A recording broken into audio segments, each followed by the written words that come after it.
Olá, vocês que acompanham aí as minhas postagens, reflexões. Hoje vamos retomar a nossa reflexão, nossa meditação a respeito do nosso livro, o Livro de Babel, Humanidade em Crise, publicado pela editora Arteira, disponível aí em várias plataformas de distribuição de livros, online, impresso. Se alguém que me acompanha aqui quiser um livro físico, um exemplar, eu faço um valor especial. Tá? É só pedir aí no Instagram, aí no chat, tá bom? Bom, no capítulo 4 do livro, então, dando continuidade, paramos no capítulo 3, quando a gente falava como foi se desenvolvendo esse plano da torre, de uma forma mais ou menos alegórica, né? Agora vamos tentar entender esse processo do ponto de vista das ideias. É o capítulo 4, um capítulo muito curto, mas que ele ajuda a gente a ter uma compreensão do que foi acontecendo na humanidade. Vou até deixar um adendo aqui do ponto de vista aí de teologia, né, da teologia católica. Uma das formas que anjos e demônios falam com a gente é colocando ideias na nossa cabeça. Tá? Então muitas ideias que pensamos ser nossas, na verdade não são. Elas são, por assim dizer, sopradas, semeadas, né, para usar a linguagem do nosso Salvador, tanto pelos nossos amigos anjos, né, pelos servos do reino de Deus, que podem ser inclusive pessoas de carne e osso, como eu e você, quanto por servos do inimigo de Deus, certo? Bom, e aí vamos pensar lá no pensamento humano, porque isso é muito importante. Vocês certamente já ouviram alguém falar assim: ah, isso é só filosofia, não importa. Na verdade, as grandes mudanças, né, de paradigma das sociedades humanas ao longo da história, elas foram de certa forma direcionadas aí pela filosofia, justamente pelo pensamento humano. Então, filosofia é base. Se você quer entender a história do homem se afastando de si mesmo, dos valores da humanidade, né, da busca do ser humano por algo maior, você tem que entender filosofia. Tá? Você tem que pelo menos saber um básico aí de filosofia, como esse que vos fala, né? Não sou nenhum grande entendedor de filosofia, mas conheço o básico.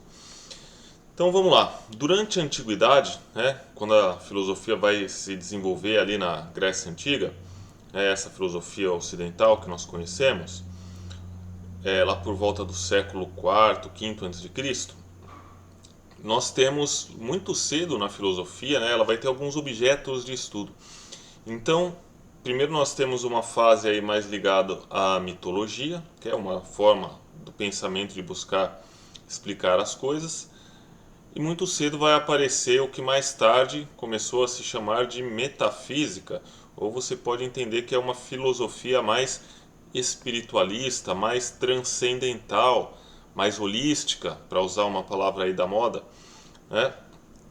Então essa filosofia ela vem de uma busca reta do ser humano por entender a si mesmo, tá? Por ele entender o início das coisas, por ele entender e admitir que há uma coisa maior do que ele, e aí ele vai tentar entender, por exemplo, o ser e o vir a ser. Essa é uma das preocupações da metafísica. Então o ser humano vai tentar entender o belo, e aqui o belo não somente do ponto de vista de características de beleza física, tá? e artística, não, mas o belo em si como expressão de uma certa perfeição. Assim também vai buscar entender o bem e o mal, tá?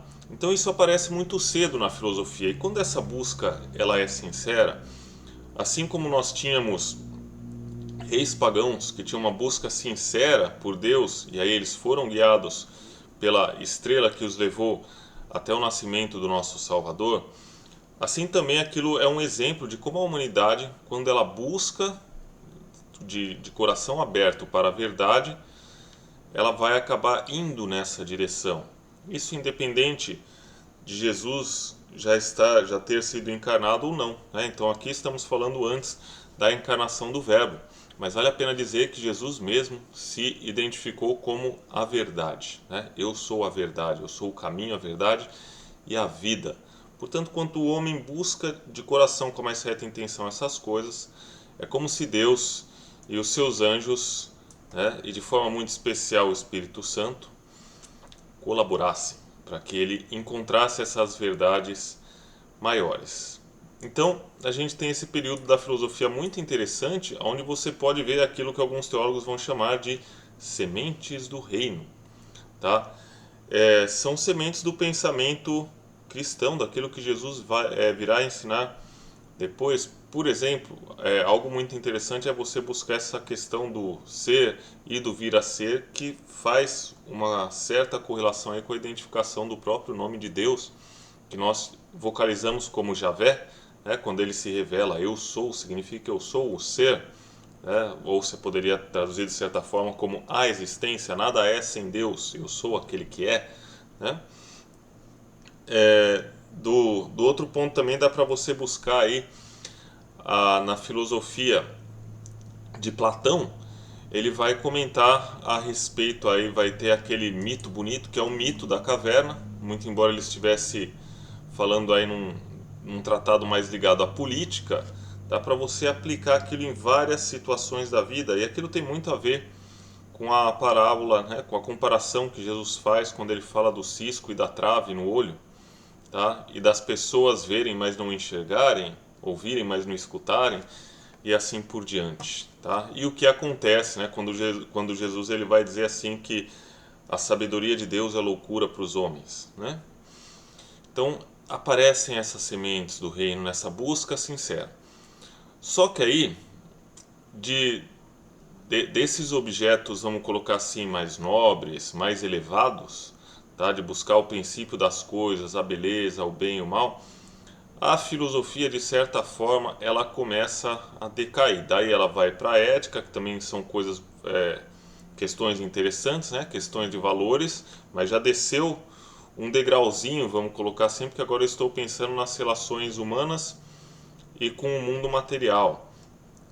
E aí nós viemos para a política e chega-se até na filosofia num período que começa, né, os tais sofistas, né, métodos para se convencer o público independentemente da verdade. Então olha como você vai perdendo virtude aí, de certa forma, né?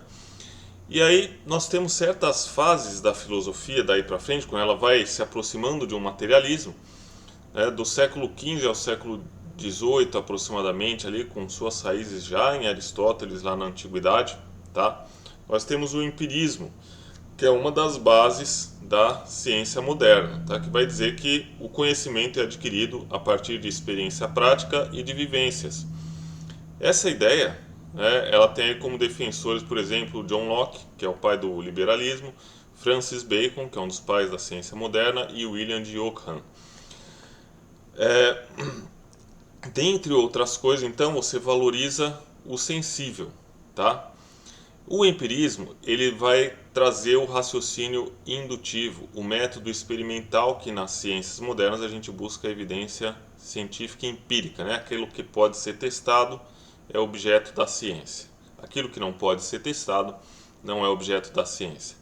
Daí nós temos o racionalismo, né, que ele vai ganhar corpo ali com seu início após o Renascimento, né? O Renascimento foi um período em que se resgatou aquela filosofia da Grécia Antiga, principalmente, tá?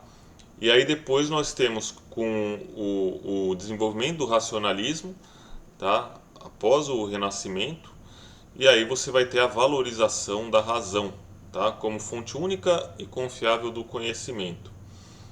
Aí vai se falar da questão que as ideias têm origem inata no ser humano e tudo que existe tem uma causa inteligível, ou seja, tem uma origem e uma inteligência. Daí você tem o método da dedução e aquela frase do René Descartes, né? Descartes, penso, logo existo, tá? Ainda em Descartes, a humanidade ela teve uma busca por Deus, tá? Só que com uma supervalorização da razão, ao passo que o pessoal, durante a Idade Média, a gente tinha a valorização da razão e da fé, né? Então o racionalismo ele vai trazer uma valorização mais da razão do que da fé, então vai buscando mais essa coisa do homem, né? Essa característica do homem.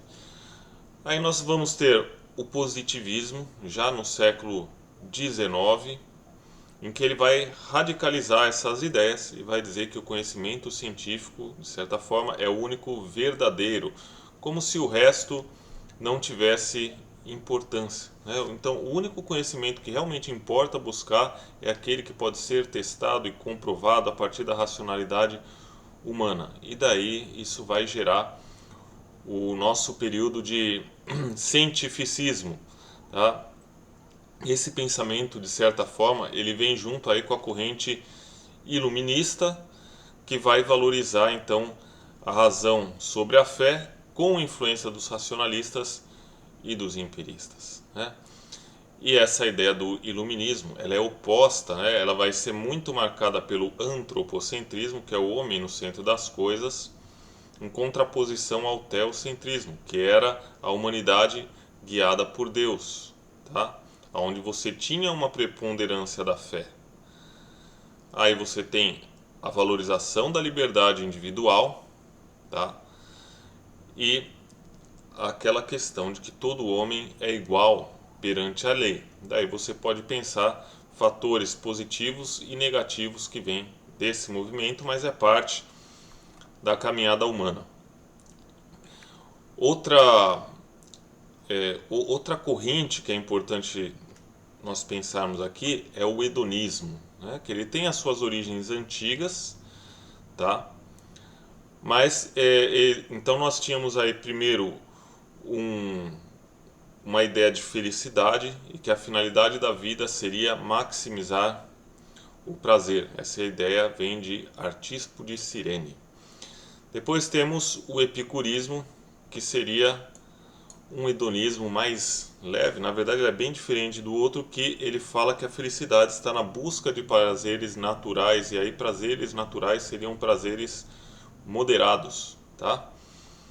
E depois temos o hedonismo moderno. E aí é que está o problema da sociedade de hoje, né? Então, da modernidade, nós tínhamos aquelas figuras do bom vivant, os salões de festa, as bebedeiras e tal, né? Que a gente tem a figura de uma pessoa chamada Marquês de Sade. E depois nós temos a versão do utilitarismo, que é você dar valor utilitário às coisas, e isso vai resultar inclusive no valor utilitário dado às pessoas. Então você vai ter o consumismo e aqueles chamados relacionamentos descartáveis, né? Onde Bauman é uma das figuras que fala aí sobre o hedonismo. Não era assim. Outra corrente importante que nós temos que destacar aí, que vem junto com o cientificismo e a desvalorização do espiritual, é o materialismo, tá? O materialismo hoje ele está muito presente nas ideias marxistas, principalmente, tá?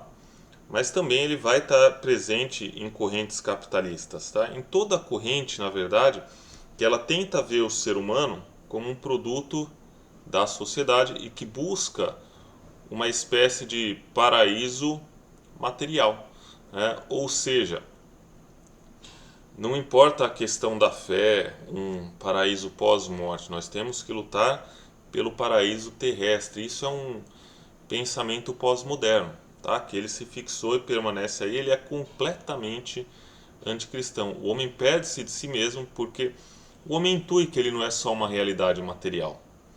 Só que essas correntes de materialistas, elas são puramente materiais e elas tiram todo o fator da providência divina, tá? Porque são justamente materialistas. Então o que importa é entender processos da sociedade, só que por trás dessa hipótese existe um pressuposto que ele é completamente irreal, né? Ou, se você preferir, completamente mentiroso. Que pressuposto é esse? As coisas acontecem independentemente da providência divina, independentemente da ação de Deus. As coisas acontecem por conta, por exemplo, para pegar aí o raciocínio de Marx, por conta de luta de poder, de luta de classes. E Deus não tem nada a ver com a história. Deus é só algo que o homem inventou, né, para se sentir bem. Então, daí vem essas ideias, tá?